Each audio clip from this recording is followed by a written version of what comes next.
Hey everyone, this is Shelby from Magdala, and I'm here to share that this episode of the Magdala Podcast is a very special edition. It is the recording from the talk that our founder Rachael and the founder of Eden Invitation, Anna Carter, gave at Seek Columbus 2026 this year. We hope you enjoy it and that it's edifying to you and your vocational discernment.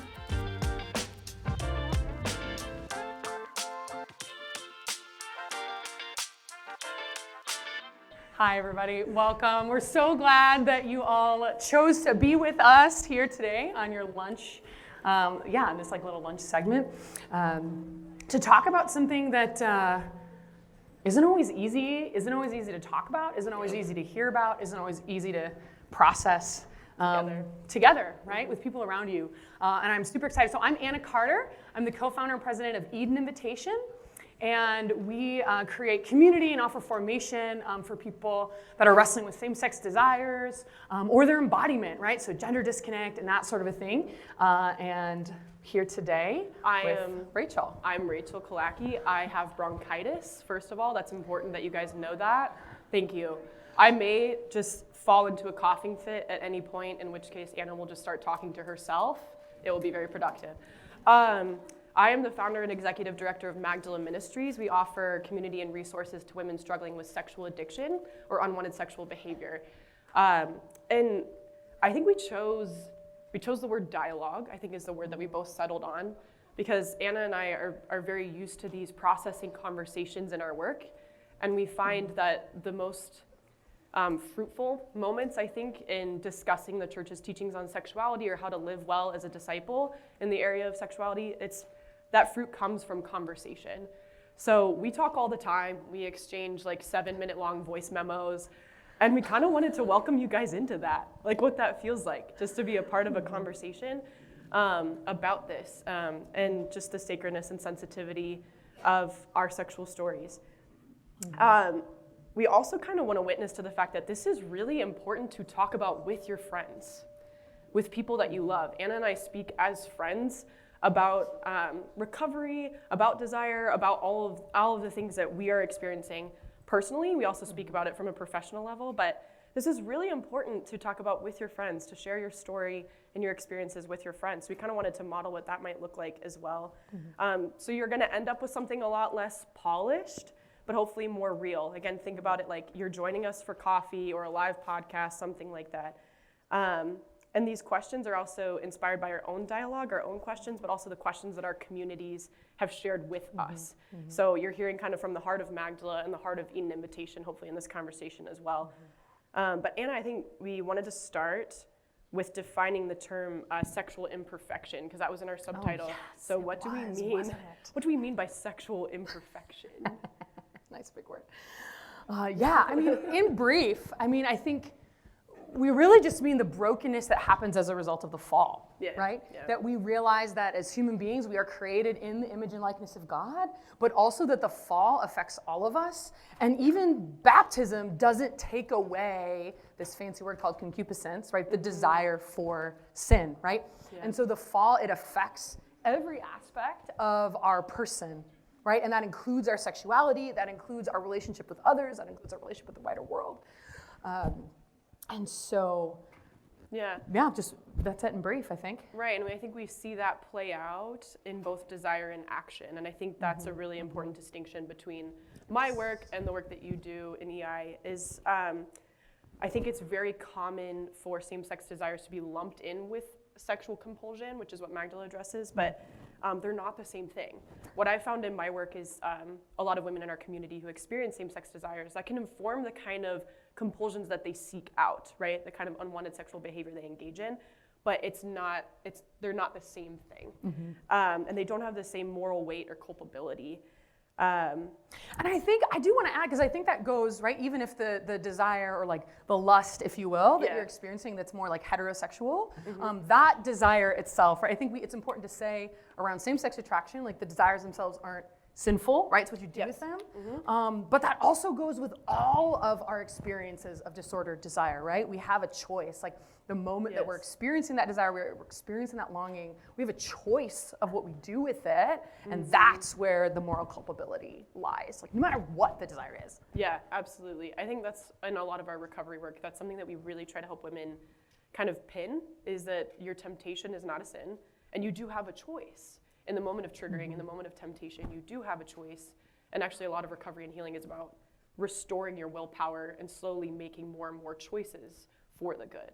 So there's like that fine line there between desire and action that we definitely have to draw. Well, and I know sometimes you and I have talked about this, right? That, and I don't know if you guys have experienced this out there, but I think sometimes when we think of that virtue of like chastity, right? It can almost feel like, is this like a merit badge that I've earned? Like I've done all the right things, and I haven't looked at porn for this many days, so now I have my badge of chastity. Or is this like a lifelong journey? And so I guess I would just love to hear from you in light of, I mean, obviously we're of the perspective this is a lifelong journey, which I think the catechism would agree with. The catechism does say that. It's true. It's true. I would just love to hear from you, like, what does that look like? Kind of this idea of a journey with our imperfect experience of sexuality, and like maybe growing in peace with the reality that it's a journey and not just feeling like an anxious failure all the time. Yeah, I love it. Because of my work, I share this story a lot, but the way I primarily experienced, like, I'll say chaos or disruption or disorder in my sexuality was through violating experiences as a child, and then a pornography dependency for about 6 years. And so I was in that chaos of like, my desire and action being dictated by triggering, by compulsion. But I think I had this mindset that like once I stop watching porn, I'm gonna be okay. I'm gonna be chaste. I'm gonna feel free. And it was the opposite of that.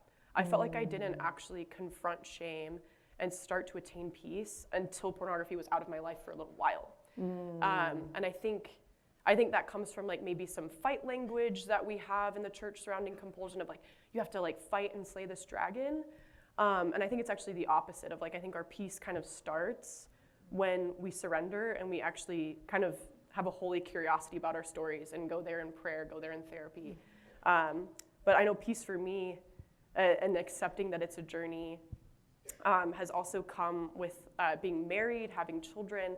And I think the way that we talk about marriage sometimes too with sexual compulsion and unwanted sexual behavior is that like once you get married, it'll stop, right?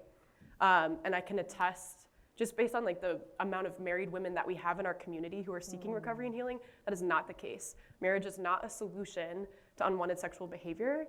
It doesn't heal your wounds. Actually, I think if you're married in this room, you know that marriage kind of makes your wounds all the more apparent, right?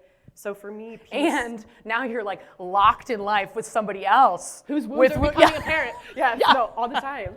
So it's like all double, you know? Yes. So marriage is not like a reward for chaste people. Marriage is another path by which you kind of pursue that apprenticeship and self-mastery, as the catechism says. But you do it alongside another person. I've been blessed by my vocation in that regard, just being married to a wonderfully virtuous man who wants to be holy, but also accepts that we're both very imperfect and that we're on a journey together. So that's kind of like from my vantage point. But you have a different perspective being attracted to women in this regard, this apprenticeship. So what does that look like for you? Yes. Well, I think in my own story, there was definitely a time, so I went to, a little bit of my own backstory. I was like definitely a youth group kid in high school. Oh yeah, same. Yeah, golden child, doing all the right things. Went to Franciscan University. Theology major. Yeah, I didn't exactly think I was gonna like get my MRS, so to speak, but I definitely thought that maybe, I'd started noticing that I was attracted to women probably when I was like 15, 16 years old. And I kind of thought like, okay, well maybe if I'm like doing all the right things and I'm doing all the right work and I'm praying all the right ways, like when I get to Franciscan, so I'm very extra tall now because of this stage, but I'm 5'11". So already the male pool was difficult for me. And so, actually, I used to joke that it's like when it comes to men, I'm like an altosexual. Like, you have to be taller than me for me to have any chance of being vaguely attracted to you if you're a man. But I kind of thought, like, okay, I'll go to Franciscan, and I'll, like, I guess meet the 6'5" lumberjack of my dreams, and then I'll get the reward. He'll make this all okay. Yes, that through all of my struggling, right? That he's like the trophy. It's like my trophy husband. For same-sex attraction, I don't know, whatever. We think silly things when we're 20, don't we? None of you do, I'm sure. 20? None of you do. But I think part of my own journey, I think of being at peace was just reflecting a lot actually on some theological principles. Actually, I think two immediately come to mind. One is the distinction, like just the reality of God's like permissive will. Right? The reality that like no matter what is going on in my life, like that the present moment is somehow willed by God. And sometimes that sucks. Yeah. Right? Sometimes that's really difficult. Sometimes there's suffering involved in that. But somehow God allowed it for me, or we could even say intended, a certain sense, right? God's like, no, like I'm allowing you to experience this. Why? Because it's a way to remind you that you need me, right? It's a way to remind you that I am the fulfillment of all desire, right? And so I think this recognition in my own life of kind of this acceptance, right? I think of, that's not to say, I think sexuality or desire kind of ebbs and flows in different ways. There's different intensities. Yeah, absolutely. In different seasons of life or times of the month, Yep. And so, for the ladies in the room,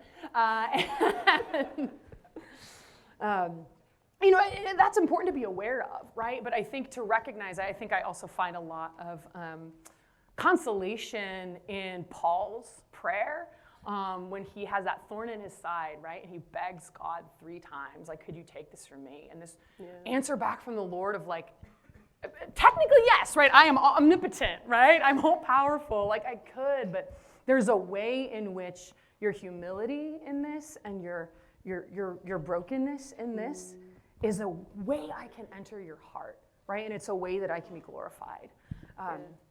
And so I think that recognition of just kind of, so sometimes I think when those strong desires like endure, right, in a human life, I think it can actually be an opportunity to turn to the Lord and be reminded of him as the fulfillment of all desire and really try to lean into that. I would say even like that's making me think that what I'm talking about with like wounds and sexual imperfection, sexual brokenness being made apparent in marriage, not being covered by marriage, it serves the same purpose of pointing back to Jesus as the fulfillment of all desire.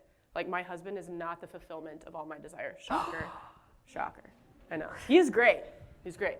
But those moments of brokenness between us hopefully just serve as a reminder of like, this isn't it. This is like, we are companions on this journey, but this isn't it. I also love what you're saying because I think it's apparent to me just in pastoral approaches to same-sex desires that there's this like big emphasis on identity of like, don't identify. There's a big emphasis on terminology, right, and debates around that. And I think those conversations are really important, but I love what you're saying because you're just essentially saying that like the eschatological meaning of the human person, right, that we're destined for heaven, and the pursuit of virtue while we're here on earth, like that transcends any terminology, that transcends any debate about identity, and that's the actual identifying factor, right, is that we are made for heaven, and that path is both sometimes objective of like these are objectively things that we need to do to be on the path to eternity, but then at the same time it's so subjective of like, but the Lord personally encounters each one of us and personally crafts a path for each one of us within that. So I just love that like it makes virtue and heaven the hinge point when you see it that way. Well, and I think there's a lot of mystery in that too. Rachel, I know we've talked about desire in a lot of different ways, and I think for many of us who wrestle with whether it is compulsion, right, or just the persistence of strong desire, right? The persistence of temptation, or however we want to phrase it, who wrestle with that. I don't know about you, but I feel like when I'm struggling, if in times of my life, right, when I've been like struggling more with like sexual sin or like personal sexual sin, it's like the thing that looms over my head when I go to confession, right? It's like, this is the worst. Do I say it first? Do I say it last? You know, like do I sandwich it in between and hope the priest kind of glaze over it? I sandwich, by the way. That's a good tactic. You know, but I think that I think sometimes it's so important for everyone. And I think this goes back to the identity thing too. Like, I think another important way of not taking our identity in sexuality is recognizing that chastity is one of many virtues. Yes. And there's a lot of ways that God is calling us to himself. Yeah. And I know I see a lot of shame in myself in different seasons. I think in people we work with where it's like, if this is difficult for me, I must be a shitty person. Yeah. I must be a bad Catholic. Right. And it's so funny because I feel like when I'm doing ministry, that's hard in myself, right? But then when I'm doing ministry and I see someone who's wrestling with this, I look at them and I can see their courage. Yeah. Right? Yeah. I can see their care for the poor and the marginalized. Yeah.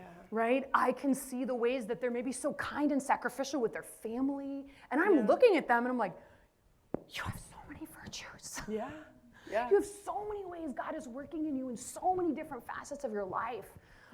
And so I think it's really important when we're having these conversations that are wrestling with sexuality and are rejoicing with sexuality, right? Yes. It all takes place within the context of the whole person, right? And that all of these areas of virtue are important. And actually, I think they kind of build together, right? It's like, I don't know, it's like a little Jenga tower, right? They're all actually supporting each other, right? And so we need to be growing in all of it. I don't know, is that something what do you think about that? Oh yes, I'm about to pull my purity culture box out for a second. I spent a lot of time thinking and writing about purity culture and kind of the harms that it's done to us when it comes to our understanding of morality.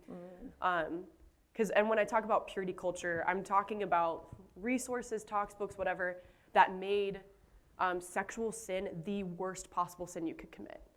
That is, it's tough because a lot of these sins can be mortal, but purity culture just didn't have a lot of care for the reasons why people sexually sin in the first place, for the fact that it's a process to grow in this arena.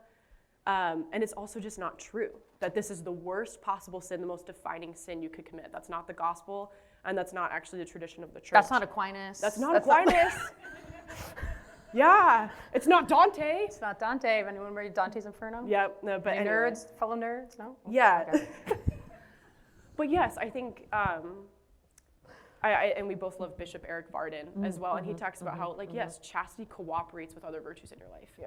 And it's like this reconciliation of the senses, he says. So it goes with patience and temperance and courage and all of these other virtues that we're trying to grow. But it isn't this do or die, attain this virtue above all else. I also think it's interesting that our sexual purity, sometimes how we've spoken about it in the church, is that it's this virtue or this thing that you're handed, and then every moment you do something wrong, you chip away at it. And then you can't restore it. Or you stick it, did anybody hear the talk where they put the tape on the construction paper? Or the gum, the chewed gum. Do they still do that? Was that just a 90s thing? No, that happened to me. Okay. Yeah, for sure. Yeah, no, for sure. Or the rose with the petals and stuff. Yeah. And it's just interesting, again, this is an error in purity culture, is that's the only virtue that was spoken about that way. It's you're handed this at birth, and then everything you do wrong, you chip away and you can't get it back. Again, that's just not the language of redemption in the gospel. That's not the language of the church, actually. It was it's a really big misconstruing, gets into Calvinism. I won't go into that. But anyway. What would you say, Rachel? So maybe we could do a little brief thing. Could you summarize, perhaps, this was not in our notes. Calvinism? No. But could you summarize for us, what would be a quick summary of the church's theology of virtue? Just 2 minutes. Go. Oh gosh, you can do that better than me. No, but just process, right? That we're born innocent, but that's not the same as virtue, right? Innocence isn't. Occasionally we say smart things. Innocence is not virtue, and this is a process built over our whole life. And it's attained through struggle. It's attained through making mistakes and repentance and trying again and again and again and again. And that can be exhausting, especially I think in the sexual arena. It can be very exhausting to try again. But that's where the rubber hits the road. That's where this is built. So that's a more colloquial way, I think, to put it all. Do you have anything you want to add to my summary? Oh boy, yeah. No, I think you used this phrase earlier, and I think this refers to chastity and temperance, but I think it probably applies to a lot of virtues. This idea of like an apprenticeship in self-mastery, right? And this idea that it takes a lifetime to learn how to love and serve with like the fullness of our being, right? That takes a long time. I mean, some saints by grace, attain it by 24, but they also kind of probably get like tuberculosis or martyred. So Trade-off. It's your trade-off. it's a trade-off. Exactly. But this is a gradual journey, right? I love those analogies in the spiritual life, that it's a pilgrimage, right? That this is done step by step, in our lives. And it's not done alone. I don't know, do you want to talk about community now, Rachel, or in a little bit? Do we want to talk about God in the midst of, like, personal let's talk relationship about with God. God in the middle of virtue? Let's talk about God. Yeah. Because that's part of not doing it alone, right? Yes. Is that, like, God isn't turning his face from us, even if we're having a hard time. Yeah, and I think, again, specifically speaking from the vantage point of sexual compulsion, unwanted sexual behavior, there's this, at least in a more psychological approach, there's just this heavy emphasis on like behavioral change. Again, that like when the behavior's gone, you're free, you're good, right? And it can be easy to just think that, freedom comes as a result of just quitting the bad behavior. And to me, the most important aspect of our relationship with God in the midst of sexual imperfection is like precisely that it's in the midst. He doesn't wait for you to be done. I think of Jay Stringer. I was thinking of him earlier when you were talking of like, he says like sexual brokenness is the roadmap of God's arrival. Of like our poverty is the very place he wants to encounter us. He is not scandalized by your behavior. Again, he's not waiting for you to be finished, to be all done in order to encounter you. It's actually that place that he wants to encounter you.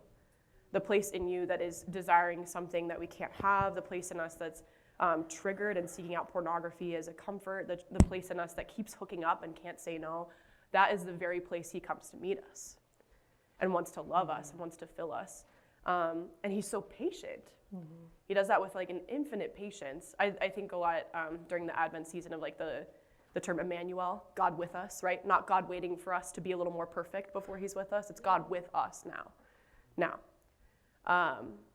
And yeah, I think, I don't know if you would say the same, but for me, I don't regret that 6 years of consumption or the things that happened to me that kind of led me to that place, because I got to know Jesus there. I got to know his heart there, and that's like how, and in many other ways, but he just, the encounters that I've had with the heart of Jesus in the midst of my sexual brokenness has been so profound that I don't regret I don't regret what I've done in the same way that I think I would if I hadn't had that encounter. But Yeah. Well, and I think that's a mystery of grace, right? A mystery of grace that if we are turning to him, right? Desiring his mercy, like in repentance, like his grace is going to abound in new and surprising ways in our life, and quite frankly, perhaps in the lives of others, right? I think you and I have both spent a number of years now kind of bearing some of our own difficulties, hopefully for the sake of others, right? And I think we see, and I think I don't know, that's just part of the mystery of the Christian life. And I think the other thing I'll also add is I think, so you were talking about behavior, but I think also I've even learned, I think, to be grateful, which maybe sounds funny, for my experience of attraction to women. And what I mean by that isn't like, oh yay, I have a disordered desire, woohoo. Like, let me put on like a rainbow pin and have a good time. Like, I don't mean that. I think what I mean is, I think when we're thinking about desire, right? That like, even in a disordered desire, of which there are many, actually. The Catechism talks about this. I wrote a blog about it. You can read it. But even in a desire that's maybe like seems like it's kind of like putting me in a different direction. Sometimes I think of desires as like a trailhead. Like, any hikers in the room? Anybody like to hike? Yeah. So, it's like, okay, so a trailhead, right? You get there, and a lot of times it'll be like, okay, here's like, you can go this direction, this many miles, and get to here. You can go this direction, this many miles, and get to here. Yeah. Right? Then when I feel a desire, there's a possibility that it can be a trailhead to the infinite love of God, which might seem kind of crazy if it's like, oh, I like watched that show and those two women kissed, and now I want to kiss a girl. Too, Yeah. You're like, how could that lead me to the infinite love of God? Crazy talk. I submit that it is not. Because what it allows me to do is to say, okay, that happened. That was something that drew me. But now I can sit and I can say, okay, Lord, why? Yeah, why? Like, what about that story is speaking to me? What am I looking for? Who am I looking for? And who are you? Right? Because there's something that I'm looking for there, right? And whatever it might be, right? I think there's a lot of things that we long for, right? When we have these desires, longing for companionship, a longing for to share life with somebody, longing for adventure, right? Honestly, sometimes just longing for release. Maybe I'm just stressed out, and I should probably just go outside and feel the cold air on my face, and I'll feel better, what is it that I'm looking for, and how is it that God wants to meet me in that, or that God is that, perhaps, right? Yes. The dearest companion of my soul, for example, right? How is it that God wants to show me who He is in those moments? And I feel like I've learned a lot more about the heart of God through just that simple prayer exercise when I'm having a difficult time than a lot of other things in my life. I think it's proven itself to be, I think, really fruitful for me. Yeah. It makes me think of the quote that you shared from Pope Benedict XVI when we were planning this and first talking about what we wanted to talk about in this conversation was that tension of knowing where I'm supposed to be and that I'm not there yet, but I'm meant to be there and living in this tension of the Christian life. And that can be a cause for hopelessness that we're not there yet, or it can be a cause for great hope of I'm here today, but I have somewhere I'm going, and I'm going to get there by the grace of God, and with His accompaniment, I'm going to get there. Speaking of accompaniment, do you want to talk about community? Not yet, actually. Not yet. No, not yet. We will talk about community eventually. No, I was also thinking too, because I feel like when I was in college, I was in a hurry. Yeah. In a hurry to figure out my vocation, in a hurry to figure out what God wanted me to do with my life, in a hurry to stop liking women, right? Right. That was part of it for me. I was in such a hurry. And I think if I could look back at 21-year-old Anna now from this vantage point of 15 or so years later, I would just want to tell her there is so much of God's heart you don't know yet. I think even when we've had these initial tastes, and I don't even say initial tastes, right? Because some of us have probably encountered Jesus when we were 14, 15, maybe in our youth groups, and we're like, I've been following Jesus for 5 years, 6 years, 7 years. And that was longer than the apostles were with Jesus alive, and then we might have an impatience for ourselves. Yeah. And an impatience to go and do. And I think it's important to be ready to love and to serve and to follow the callings of the Lord. But I think the first calling of the Lord is to know His heart and be near to His heart. Yes. And that is an infinite, mysterious journey that's never going to stop because God is infinite. Yeah. Right? And so how is it that we can be looking at these parts of our lives that might be difficult, or honestly the joyful things too, right? Yeah. And seeing them as ways to fall in love more and more with Jesus, who's the ultimate lover of our soul. Yeah. I was reflecting the other day just about how this doesn't mean permissiveness to just go and sin as much as we want, right? And that eventually it'll be fine. But that like in the Gospels, Jesus always, when he heals someone and then instructs them not to sin anymore, he heals them first. He has this encounter first, right? And then he says, go and sin no more. It's not like go and sin no more and then I'm with you. It's I'm going to encounter you and love you and then ask you to let this go. And that he does that for each one of us over and over throughout our lives, daily even. I'm just like, encounter first, intimacy first, and then let's work on letting this go. And we say that in Magdala a lot, is that like our priority for women in our programs is intimacy over sobriety. That's not to say we don't value sobriety, we do, and we hope to help women attain it, but that we don't want that to be at the expense of their heart and at the expense of their trust in the Lord and their intimacy with him. And we think lasting sobriety comes from intimacy with him, ultimately. The Magdala Podcast is sponsored by the Catholic Theology Show, presented by Ave Maria University. The Catholic Theology Show covers themes such as the value of a Catholic higher education, religious liberty, how to pray, the philosophies of St. Thomas Aquinas, and more. Stream episodes on Apple Podcasts and Spotify, and learn more by visiting the link below. Now do we talk about community? Yeah. Okay, third time's the charm. Okay, Very so Trinitarian. yes. So what does support look like? Because we've talked about God. What does it look like with other people? What does support and community look like with other people in the journey with sexual imperfection? Well, and I know I just made a joke about the Trinity because of the number 3, but I think that, I do think that if we're made in the image and likeness of a God who is love and who is communion, that should tell us something. Yes. Because I am not communion, just me, myself alone, right? And so we do need that. We do need communion, and I think we need that communion as we are right now, right? And so being able to find places. I think especially because, I know we mentioned identity a little bit, right? And I don't think sexuality is not our identity per se, but it's very deep, right? Our maleness, our femaleness, our desires. I mean, this goes all the way back to our origins, right? You think of Genesis, right? The first command, right? The first invitation from God was bound up in sexuality, right? So this goes very, very deep.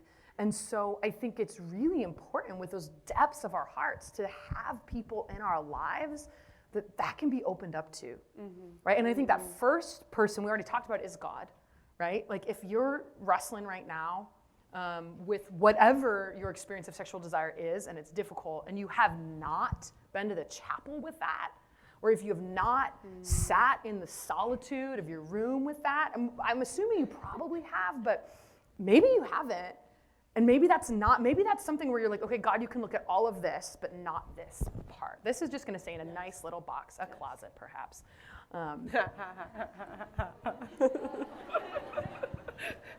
Of your heart. Of your heart. Of your hurt. And maybe the first step for you is just opening that box up in prayer, opening that door up in prayer and saying, God, we both know this is here. How do you want to tell me you love me? Right? And then I think that's the first vulnerability, and then also a vulnerability with some trusted people in your life. Yeah. Could you talk a bit about just how to determine if someone is someone that you want to entrust with your story and someone you want to come out to? Like how have you determined that in your life, and then how would you recommend people seek that out? Yeah, because it can be tough. I mean, I'm not going to ask you to raise your hands, but I imagine many of us in the room have had experiences where we had something difficult that we were going through, and we told somebody, and they didn't really receive it very well. Yeah.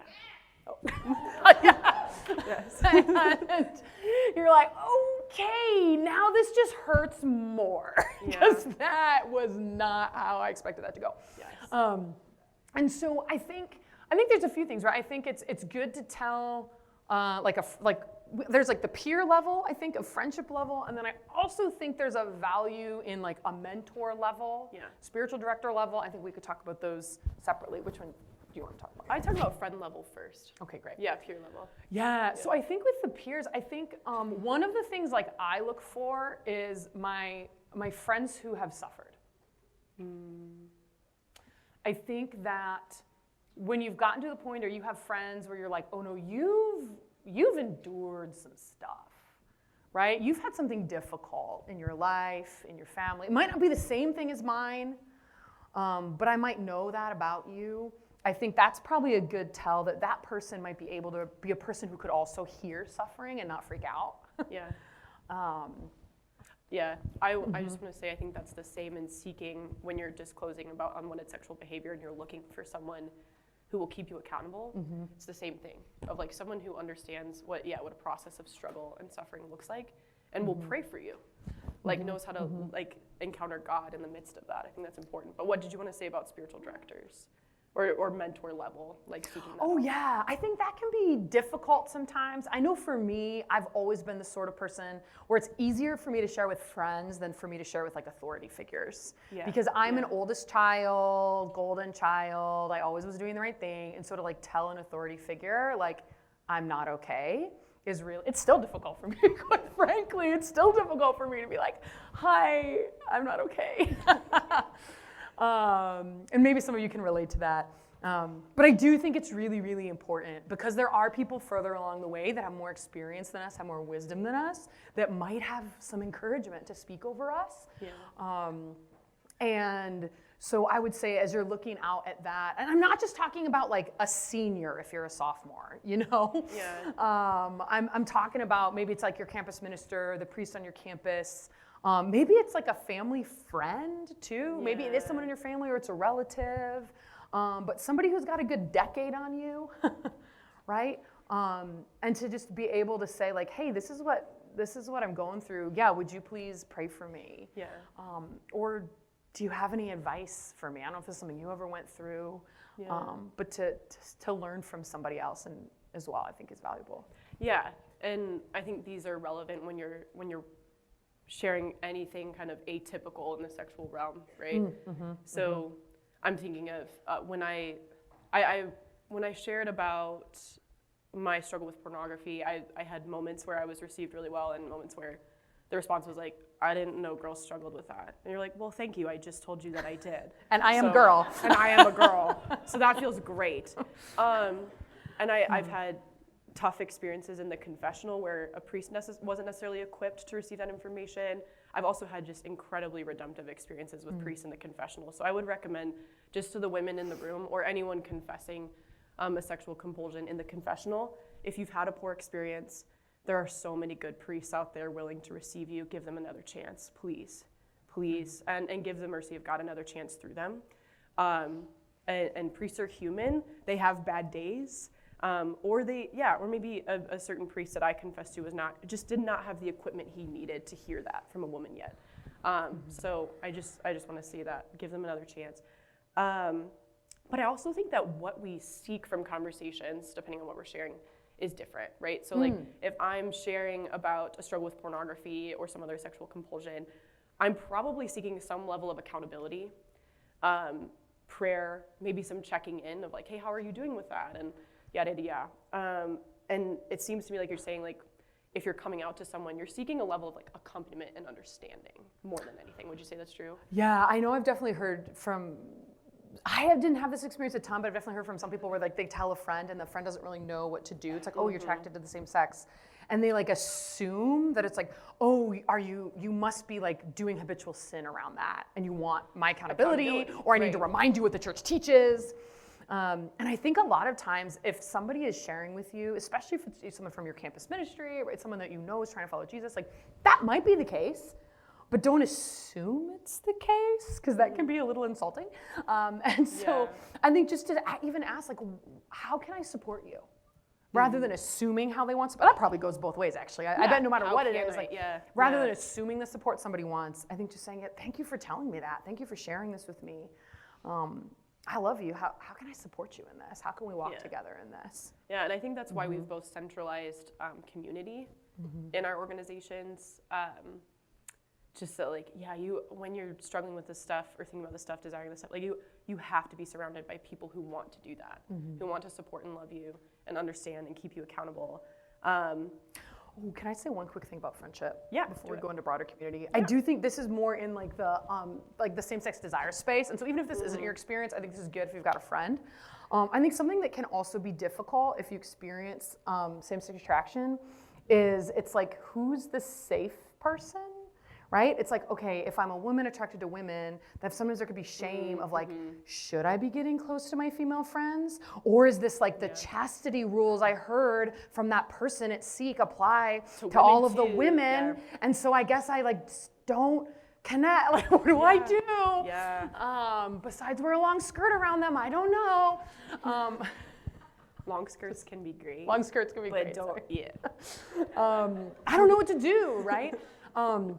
Or men as well, right? It's like men, if you're attracted to other men, it's like, how do I find brotherhood? Yeah. Should I be finding brotherhood? Or is now brotherhood a near occasion of sin, right? And that can feel really conflicting. And I do think it's really important, whether that is our experience, we have friends with that experience, to recognize that all of us need healthy, good, intimate friendships with people of both the same and opposite sex.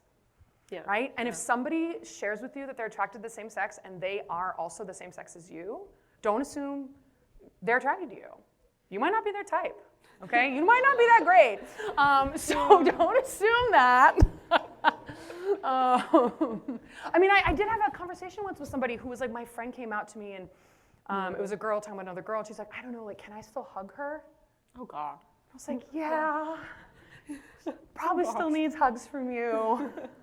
You know, because we need that closeness, right? So I think that's really important. If that's difficult for you, or a friend is struggling with that, like, just know that they do need you to be a friend, right? And that's really important.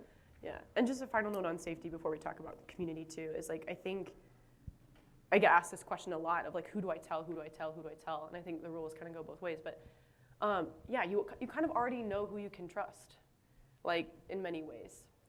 Like, I think of the few friends that I have, like, that I would call when I'm like snot weeping over something, right? Like, it's like, you know who you can trust, and trust that maybe they can hold this too.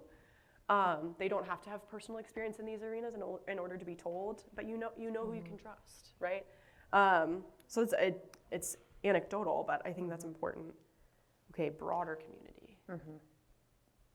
Insights there of how to. Yeah, just what does that look like? Well, why don't you kick that off, Rachel? I think specifically, I know, I mean, you're more in like the recovery space, and I know that's a huge piece, I think, in a lot of like, I don't know, best practice. No, it is. Around that, and so what, could you maybe start us off there? It is, yeah, absolutely, because group recovery, I think there's many things that I could say that are powerful about it. Part of why I founded Magdala and we're centered around recovery groups is because I didn't have one. I entered sobriety from pornography when I was 20, and I did it largely by myself. And there's damage in my journey because of that. Because I had told a select few people in my life who were very good to me, but I didn't have this community around me until I led a support group my senior year of college when I was about a year sober. And there was something in that first group, even though I was the leader, it deeply healed me. Getting to hear other women name these things and like seeing myself in them, then them seeing themselves in me, I think that's powerful. And it's a very vulnerable form of community, but a really important one. I've seen women, we lead virtual groups and in-person groups, I have seen women log on from multiple countries into a group, and just seeing other faces there ready to admit this and ready to work on it together makes them just start crying. And I think that's just the testament to like what this is that, we're meant to be surrounded by people who are ready to love and understand us. We're not meant to be isolated. It's not good for us to be alone. But I think that's why we've centralized group work. We love talk therapy. We recommend it highly for every participant who goes through a group, but we've centralized pastoral care and group work because of that. But what about you? I know EI is centered around community as well in a different aspect. But Yeah, no, absolutely. And when you referenced it, I was going to reference it too. You think of Genesis, right? It's not good for man to be alone, right? And I think that goes a lot further than just, okay, so God made Eve for Adam, you know? And it goes a lot further than that. And that there's a need, I think, that all of us have to be seen. And there's ways in which we can mediate the gaze of God to one another, right? One of the values of Eden Invitation is mutual belonging. And within mutual belonging, we have this posture that says, I reverence each person as holy ground, right? And we heard a little bit about this actually in the homily today, right? When the bishop was talking about how we're kind of these like living tabernacles, right? And the holy ground that we talk about, it's a reference to the burning bush and Moses, right? Where God appears to Moses in this bush that's on fire but not consumed, and Moses takes off his shoes, right? Remove the sandals from your feet, for the place where you stand is holy ground. And so I think it's important for us to have these experiences of being respected, being looked in the eyes by people who know our dignity.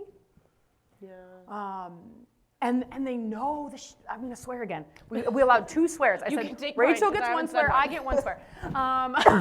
They know our shit, right? They know it. And I think one of my favorite things, Eden Invitation does a retreat, an annual retreat once a year. And I think one of my favorite things about that retreat is like everybody shows up with like their difficult things are just known entities. Like how often do we come into these Catholic spaces and we're like, okay, well, this is going up under the shield. This is going in the box, right? This medal will be proudly displayed. And there's, I think that there's time and a place for that, prudence, right? For prudence. But I also think it's important for us to have spaces in our lives where it's like, like there's the heart, there it is, and we just know. And we just know that everyone's not okay. And somehow that like makes us a little more okay, right? Because we're in it together and we're striving for Christ together. Right, in the midst of that honesty,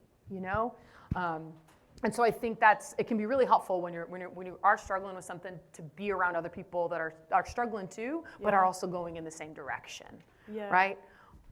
Yeah, I'm thinking just in the group recovery context too. It's like that it unearths just a lot of the lies that we tell ourselves in the midst of these things. Is like when I'm sitting in groups with another woman, like I can't look at her and speak to her the same way that I've been speaking to myself. Like, you're worthless, you're dirty, you're hopeless. It's like, you can't, I'm not speaking that to myself right now, just so you know. But in the midst of letting go of pornography, all of that mess that I was in, that's how I sounded to myself. That's how I spoke to myself. But when you're looking at other women or men in whatever context you're in, on the same journey as you realize you're like, oh, that is so false. I would never think that's true for them, so it's just not true for me. It's not true for me.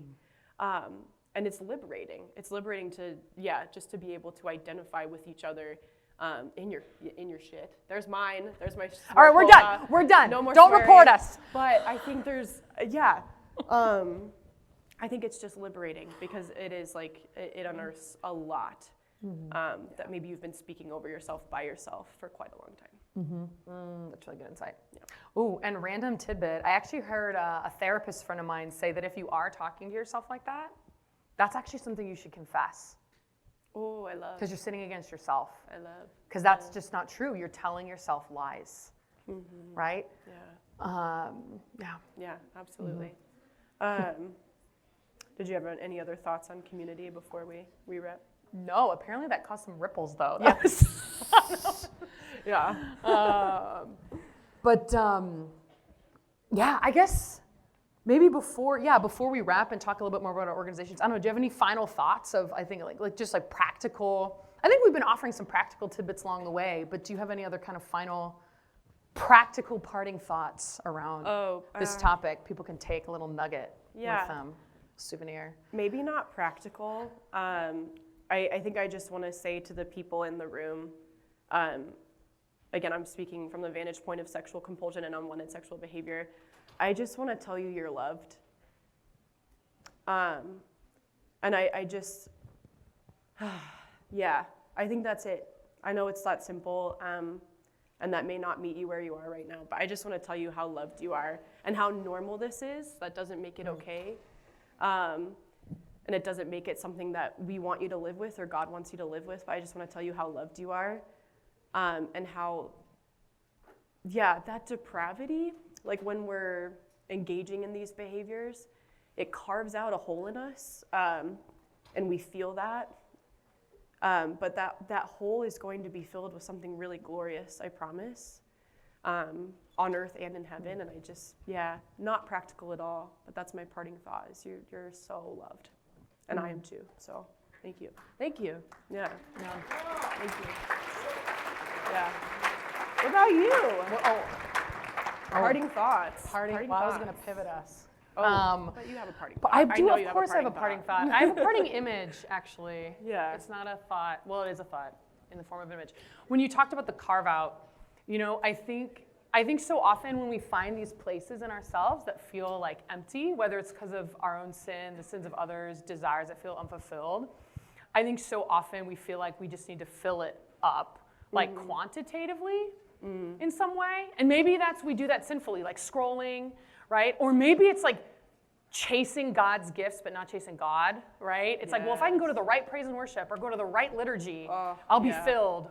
And an image I like to think of as like a qualitative filling, right? Like nobody goes to the Grand Canyon and thinks, you know what, this would be a lot better if it was filled with ping pong balls, But what is it filled with? It's filled with like the wind, right? And the wind of the Holy Spirit. And so when we find those gaps within ourselves, those aches within ourselves, how is it that the Holy Spirit wants to move and to kind of blow through those canyons of our heart? Amen. Yeah. Now you can pivot us. Yeah. So, again, thank you so much for coming. We wanted to just share a little bit about the work that we do, because some of you might have heard this and you're like, I need a little bit more. That was great, but I want more. And so first thing, I'm super grateful for the ministry of Magdala, and to introduce them a little bit more and share about that a little more is going to be Annie, whose bio briefly I have here. Annie is the Associate Director of Formation. Her role is to form Magdala's volunteers and be a welcoming face for women seeking help. And so she's going to come up here and share a little bit more about Magdala. Hello, everybody. That was already my intro. Just want to share about some of the resources that Magdala offers. So our primary resource is healing recovery small groups, like Rachel talked about. To join a virtual group, all of you should have been handed a bookmark with a QR code to our website that is information about our virtual groups. We form new groups every 3 months. Right now, we have women in 45 countries who have been a part of groups, so we have time zones and times for every single woman. We also have groups right now on 20-plus college campuses. If there's not one on your college campus, would love to start the conversation to get it started, to get one started on your campus. For any information about that, our booth today is literally like right above this room. Would love for you to come by and talk to our team about that partnership. If you are a woman who wants to walk with other women in the area of sexual healing, we're always looking for more volunteer moderators. Information about that is also available at our booth or on our website. And for the rest of the rest of today, our team, myself, Rachel, Shelby, and Paige, and other volunteers are here to receive your story, to be a place to begin having this conversation. And so we would love for you to come and visit with us to continue this conversation today. All right, and Annie, can I have the mic? Do you mind? Thank you. Perfect. And just personally, I'm very grateful for the work of Eden Invitation as well. I'm grateful as your friend for you, but also just so grateful that a space and a community exists for people to process their stories in regards to same-sex desires. So I'm going to introduce Manny. He's going to come up here and share a little bit more about EI. He's the that's Andy's title. He's the manager for mission partner development, and he's responsible for a lot of the fundraising at EI. You also might know him from the internet. Yeah. Hey, y'all. So my name is Manny Gonzalez. Anna is, in fact, my boss. I was recently hired at Eden Invitation, and I would love to just tell y'all briefly about who we are. So Eden Invitation is a movement for young adult disciples with LGBT plus experiences who are seeking to pursue the Lord together. Okay, so we provide community, we provide formation, and ultimately just a space, right? For all of us who feel like we don't belong in the church, who feel alone, to have each other and to find one another. Okay, so practically we're co-ed. We have a variety of vocations present in our communities. We have single people. We have people who are married to the opposite sex. We have religious. Practically speaking, we provide small groups, both online and in person. We have retreats. But really, guys, what we're about is just empowering one another and helping you find God in that place that maybe you're just too scared, right, to show the Lord. That place that you're just like, Lord, I don't want you to look in this part of my heart, in this part of my experience. That's what we're about, helping each other learn what it means to be gift, self-gift, how to pray, how to discern, how to be disciples amidst our experiences, right? Mm-hmm. That's what it's about. Because I think as Catholics, we're really good when it comes to understanding the no, right? When it comes to sexuality. Like, you can't do this, you can't do that. But no is not a vocation, right? Amen? Amen? Yeah, amen. No is not a vocation. Right? So here at Eden Invitation, we are about finding that yes, discovering what it means for vision and life in the church amidst these experiences to walk alongside one another. So if you are intrigued or if you would like to learn more, feel free to come upstairs. We're at booth 906. It's really confusing getting around here. Just go up that escalator, second floor, right next to Knights of Columbus. We're next to Magdala as well. Yep. We hope to see you guys there. All right. God bless you. Thanks for listening. Bye, guys. Yeah. I think, yeah. Thank you for coming. Thank you all for coming. I think we're concluding now. Thank you for coming. Thanks for listening.